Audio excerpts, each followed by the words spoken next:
तेलंगाना में भारतीय जनता पार्टी की सरकार बनती है तो मित्रों, मैं आपसे कह सकता हूं, ओबीसी को यहां से वैसे ही भागना पड़ेगा जैसे हैदराबाद से निजाम को भागने के लिए मजबूर होना पड़ा था। आदम अलैहिस्सलाम जब जन्नत से निकलकर दुनिया में पहला कदम रखे तो हिंदुस्तान में रखे। ये हिंदुस्तान मेरे बाप का मुल्क है, कोई नहीं निकाल सकता मुझे। हिंदुस्तान मेरे अब्बा का मुल्क है, हिंदुस्तान मेरे डैडी का मुल्क है, हिंदुस्तान मेरे पप्पा का मुल्क है। हिंदुस्तान निजाम की तरह ओवैसी को भगाऊंगा। अरे तू क्या, तेरी हैसियत क्या, तेरी दिशा क्या? तेरे जैसे 56 आए चले गए। अरे ओवैसी तो छोड़ो, ओवैसी की आने वाली 1000 नस्लें भी इसी मुल्क में रहेंगी, तुझसे लड़ेंगी, तुझसे मुकाबला करेंगी, तुझे भगाएंगी। हम भागने वालों में से नहीं है। बात योगी से निकली तो पीएम मोदी तक पहुंची।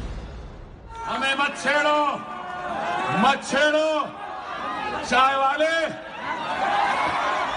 चाय चाय चाय चाय बोल रहा है, हमको छेड़ मत।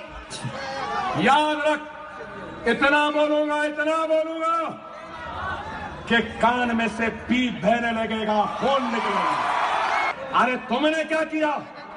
बात करे कि चाय चाय चाय चाय। कांग्रेस के लोग आतंकवादियों को बिरयानी खिलाते थे और मोदी जी की सेना आतंकवादियों को गोली और गोला देती है। एक मस्खरा है बैठा हुआ, उत्तर प्रदेश में बोल रहा है मोदी की सेना। अरे मोदी की सेना में तू है, आरएसएस है, बीजेपी है, संघ परिवार है। हिंदुस्तान की फौज हिंदुस्तान की सेना है, किसी चाय वाले की या चौकीदार की सेना नहीं। वो मेरे हिंदुस्तान की सेना है, मेरे हिंदुस्तान के फौजी है, जिनकी वजह से हम इत्मीनान से सो रहे हैं। वो अपनी जान की बाजी लगा हिंदुस्तान की फौजियों और सेना की तूने बेइज्जती की है, मैं कहूंगा। केंद्र सरकार हैदराबाद के इंफ्रास्ट्रक्चर को, यहां की मेट्रो को ओल्ड हैदराबाद में भी गति देना चाहती है, लेकिन वहां मजलिस नाम का एक बहुत बड़ा स्पीड ब्रेकर लगा हुआ है। ऐ चाय वाले भूलना नहीं, मैं जिस चंद्रायन गुट्टे का एमएलए हूं और हैदराबाद का एमपी असदुद्दीन ओवैसी जहां का है, इसी हैदराबाद में डीआरडीओ है, डिफेंस है, सैटेलाइट को मार के गिराने का रिसर्च भी यहीं से हुआ। अबुल कलाम भी यहीं पर रहते थे। टीवी पर आकर हमारे मुल्क के साइंसदानों की कामयाबी का एजाज जो खुद लेता है ना, वो भी हमारे पास ही हुआ। हम स्पीड ब्रेकर। मूसी नदी के एक तरफ तो विकास दिखता है, लेकिन दूसरी तरफ हैदराबाद की स्थिति जस की तस है। वहां न गलियां सुधरती हैं और न ही नालियां सुधरती। मूसा नदी के उस पार गंदी नालियां, तंग रोड है, डेवलपमेंट नहीं है।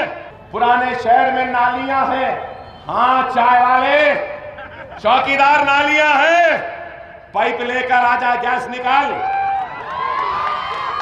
बेटियों और बहनों की इनकी अत्याचारी सोच से मुक्ति के लिए मोदी जो भी कदम उठाता है, इन लोगों को चूपता है। 3 तलाक से डरी हुई हर बहन बेटी से आग्रह करता हूं कि हमें सहयोग करें, आपकी सुरक्षा की गारंटी हम लेते हैं। अरे चाय वाले, चौकीदार, पहले ये बता, क्या तूने अपने बीवी को हक दिया नहीं दिया?